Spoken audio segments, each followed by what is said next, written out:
사도행전 13장 24절로 41절까지 봅니다. 신약성경 210면 사도행전 13장 24절로 41절 다 함께 봉독합니다. 그가 오시기에 앞서 요한이 먼저 회개의 세례를 이스라엘 모든 백성에게 전파하니라.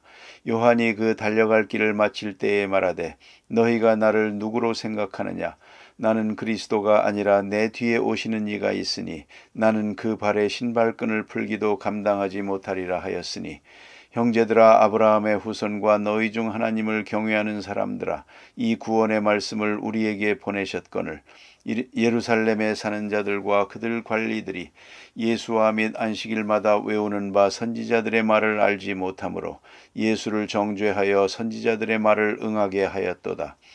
죽일 죄를 하나도 찾지 못하였으나 빌라도에게 죽여달라 하였으니 성경에 그를 가리켜 기록한 말씀을 다 응하게 한 것이라. 후에 나무에서 내려다가 무덤에 두었으나 하나님이 죽은 자 가운데서 그를 살리신지라. 갈릴리로부터 예루살렘에 함께 올라온 사람들에게 여러 날 보이셨으니 그들이 이제 백성 앞에서 그의 증인이라. 우리도 조상들에게 주신 약속을 너희에게 전파하노니 곧 하나님이 예수를 일으키사 우리 자녀들에게 이 약속을 이루게 하셨다 함이라. 시편 2째 편에 기록된 바와 같이 너는 내 아들이라 오늘 너를 낳았다 하셨고 또 하나님께서 죽은 자 가운데서 그를 일으키사 다시 썩음을 당하지 않게 하실 것을 가르쳐 이르시되 내가 다윗의 거룩하고 미쁜 은사를 너희에게 주리라 하셨으며 또 다른 시편에 일렀으되 주의 거룩한 자로 썩음을 당하지 않게 하시리라 하셨느니라. 다윗은 당시 하나님의 뜻을 따라 섬기다가 잠들어 그 조상들과 함께 묻혀 썩음을 당하였으되 하나님께서 살리신 이는 썩음을 당하지 아니하였나니 그러므로 형제들아 너희가 알 것은 이 사람을 힘입어 죄사함을 너희에게 전하는 이것이며 또 모세의 율법으로 너희가 의롭다 하심을 얻지 못하던 모든 일에도 이 사람을 힘입어 믿는 자마다 의롭다 하심을 얻는 이것이라. 그런즉 너희는 선지자들을 통하여 말씀하신 것이 너희에게 미칠까 삼가라. 일러스되 보라 멸시하는 사람들아 너희는 놀라고 멸망하라. 내가 너희 때를 당하여 한 일을 행할 것이니 사람이 너희에게 일러줄지라도 도무지 믿지 못할 일이라 하였느니라 하니라. 아멘. 오늘 본문에 나타난 것은 어제에 이어서 비시디아 안디옥에서 복음을 전하는 사도 바울의 메시지가 여기에 요약되어 있습니다. 이미 말씀드린 것처럼 베드로를 통해서 예루살렘에 복음을 전하기도 하고요. 또 스데반이 순교하면서 사도행전 7장에 보면 한 장 전체에 걸쳐서 그의 긴 설교의 말씀을 합니다. 또 오늘 본문에 비시디아 안디옥에서 사도 바울이 설교한 것이 여기 길게 기록이 되어 있습니다만 이것은 큰 내용을 줄여서 아주 간단하게 줄여서 편집된 내용이라고 생각됩니다. 모름지기 이 설교가 1시간 했는지 아니면 2시간 했는지 모르겠습니다. 그러나 그것을 본 누가가 내용을 요약해서 기록을 한 것이라고 생각을 합니다. 이 세 편의 설교가 다 같이 같은 맥락으로 이어지는데요. 언제든지 역사적 사실을 증거하고 있습니다. 절대로 철학적 이론을 말하고 있지 않습니다. 인생의 무상함을 말하지도 않습니다. 세상 상황, 정치적인 문제 그런 걸 말하지 않습니다. 우리가 잘 살고 못 살고 뭐 그런 얘기가 전혀 언급되지 않습니다. 이것이 복음입니다. 소위 말하면 상황적 메시지가 없습니다. 오로지 거룩한 역사를 통해서 예수 그리스도를 증거하고 있는 겁니다. 그것이 중요하고요. 또한 역사적 사실을 설명하면서 그 초점을 예수 그리스도에게 맞추고 있습니다.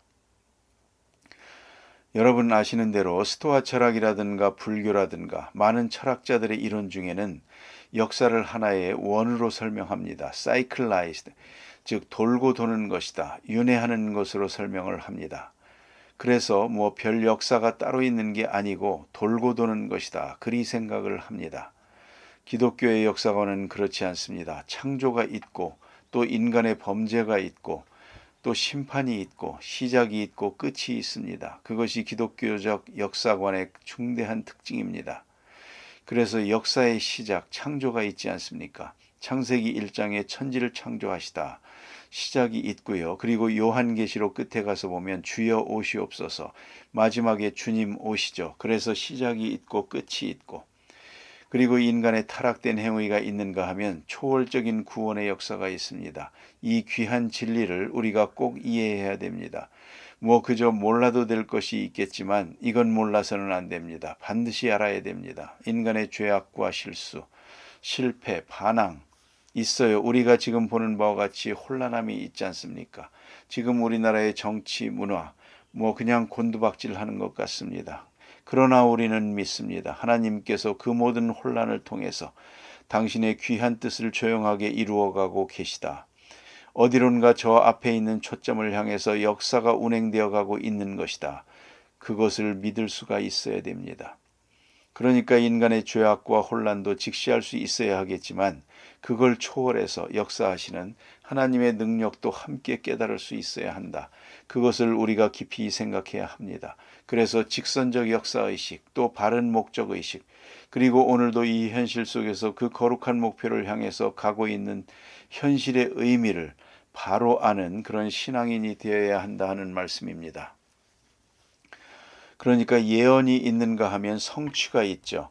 상징물이 있는가 하면 사실적인 것이 있습니다. 예표가 있고 거기에 실체가 있고요. 그림자가 있으면 본체가 있지 않겠습니까? 자, 그런데 여기서 우리가 알아야 합니다. 성취라고 하는 것을 모르는 예언, 막연하게 무한히 예언하는 것이라면 그 예언은 아무 의미가 없습니다. 반드시 성취라고 하는 사건이 있어야 합니다. 그 초점이 거기 있어야 하고요. 또 초점이 없는 역사의식, 그저 이론만 말하고 논리만 말하고요.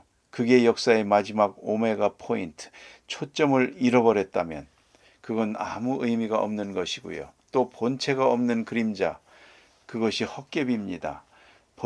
본체가 있어야 할 것 아니겠습니까? 그리고 중심과 그 핵심과 내용이 없는 것, 실체적 내용이 없는 것, 그렇다면 그것은 하나의 신화에 불과한 것입니다. 그런데 사도 바울이 증거하는 얘기는 이 구원의 복음이라는 말을 해요. 이 구원의 복음은 역사적인 것이요, 그뿐만 아니라 예언한 것이요, 오늘 성취된 것이다 하는 점을 강조하고 있습니다. 이 구원의 복음 말씀하시는데요. 말씀이라고 말하는데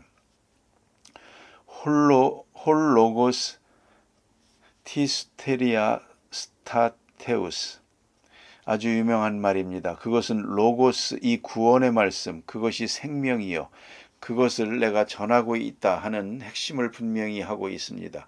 그래서 우리를 보내사 이 일을 증거하고 있다. 그래서 오늘 본문에 예수님이 십자가에 달리시는 얘기가 나옵니다. 십자가에 못 박는 얘기, 그것이 인간 죄의 극치거든요. 그리고 많은 사람이 예수를 십자가에 못 박아 달라고 소리를 질렀다. 그 얘기까지 하고 있습니다. 여기에. 그러니까 언제나 우리는 잊지 말아야 합니다. 우리 인간의 죄가 예수를 십자가에 못 박는 거기까지 갔다는 겁니다. 모두가 다. 그래서 내가 예수를 십자가에 못 박고 예수는 내 죄를 위하여 죽으셨다 하는 확실함을 깨달아야 하겠고요. 그런데 이 일은 왜 이루어졌느냐? 오늘 본문에 보면 그랬습니다. 저희가 선지자의 말을 알지 못함으로 그랬어요. 이 말이 너무나도 예수님께서 하신 역사와 똑같은 것입니다. 알지 못함으로. 예수님 십자가에 돌아가실 때 뭐라고 하십니까? 십자가 위에서 내려다보고 자기를 죽이는 자를 보고 그러면서 하나님께 기도합니다. 하나님이여 저들의 죄를 사하시옵소서. 저들이 알지 못하기 때문입니다. 죄로 인해서 눈이 가리워졌죠. 마음이 어두워졌죠. 그러므로 알지 못합니다. 알지 못해서 십자가에 못 박고 있는 겁니다. 이건 너무나 귀한 말씀 아닙니까? 결국은 죄 중에 가장 무서운 죄가 무지라는 죄요. 무식이라는 죄요. 알지 못해서. 그렇죠. 의식에서부터 오는 거예요. 행동의 문제가 아니요. 알지 못해서. 그럼 왜 알지 못했느냐? 죄 때문에. 죄의 장막에 가리워져서 알지 못하게 됐다 이 말입니다. 모르게 됐다 하는 것이죠. 이 얼마나 중요한 일인지 모릅니다. 결국은 전도라는 건 뭡니까? 알지 못하는 자를 알게 하는 것이 전도요. 다 몰라서 그렇죠. 여러분 요새 아이들 젊은 사람들, 지금 빗나가는 걸 많이 봅니다. 여러분 어른들이 아마 생각할 겁니다. 저러다가 얼마 후에 많이 후회할 거다. 가슴을 칠 거다. 그렇지 않습니까? 사실이 사실이니까. 저렇게 하다가는 나이 든 뒤에 얼마나 후회가 되겠습니까? 그리고 그러겠죠. 그때 내가 어리석었다. 몰랐다. 이럴 줄 몰랐다. 안 그러겠습니까? 이럴 줄 몰랐다. 결국은 모르는 것이 문제라 이 말입니다. 그럼 왜 이렇게 모르게 됐느냐를 생각해야 되죠. 오늘 본문은 더욱 아이러니컬하게 말씀하고 있습니다. 그것은 뭐냐면 이렇습니다.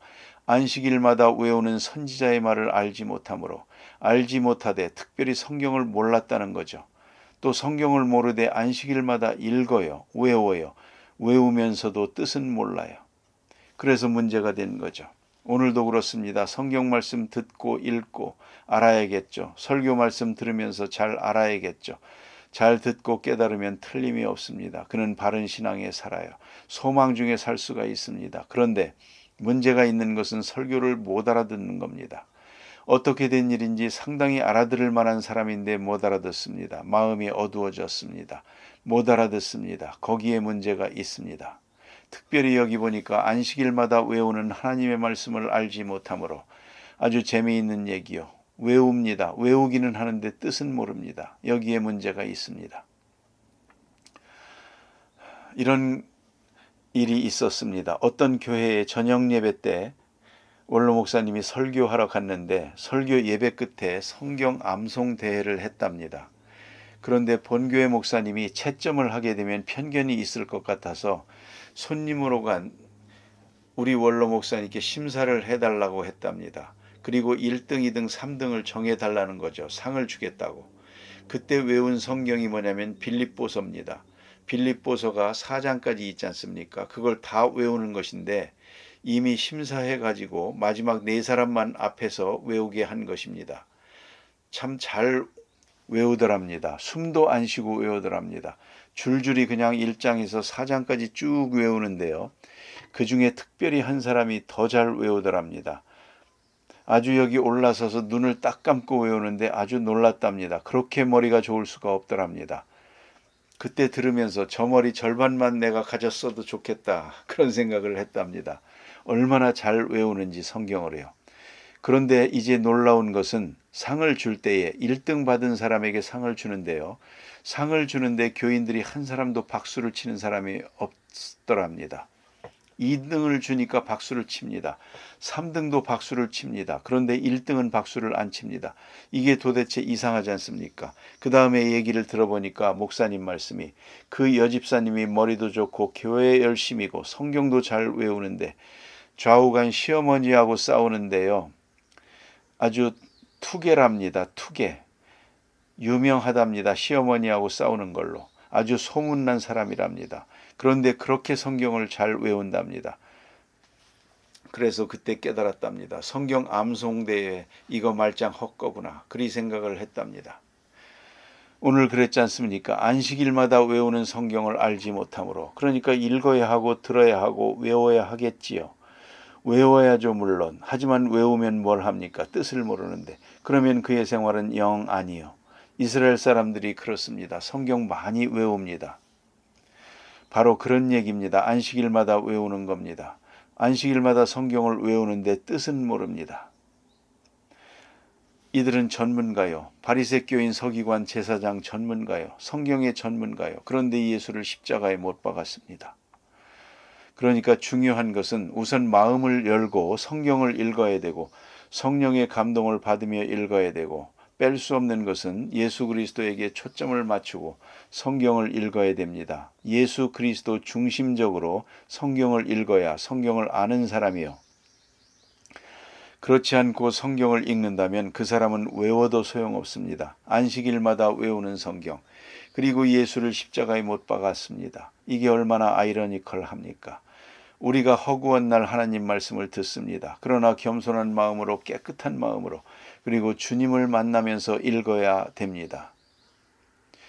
그래서 이런 유명한 말이 있습니다. 마틴 루터의 말입니다. 성경은 하나의 거울이라고요. 우리는 이 성경을 통해서 예수를 만나고 나 자신을 만난다고. 예수를 보고 나를 보고, 그것이 바로 성경을 읽는 목적이거든요.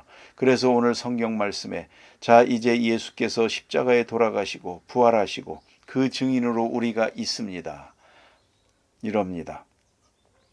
성경을 읽으면서 바로 이 예수를 만나야 됩니다. 나를 위해 죽으시고 내 죄를 사하시고 그리고 부활하시고 다시 오실 주님을 보아야 됩니다. 모세의 율법으로는 구원 얻을 수 없는 것을 예수 그리스도로 말미암아 구원을 얻고, 성경에 많은 말씀이 있지만은 핵심은 예수 그리스도라는 것을 잊지 말아야 됩니다. 그래서 오늘 39절에 가서 결론적으로 복음을 전하고 있습니다.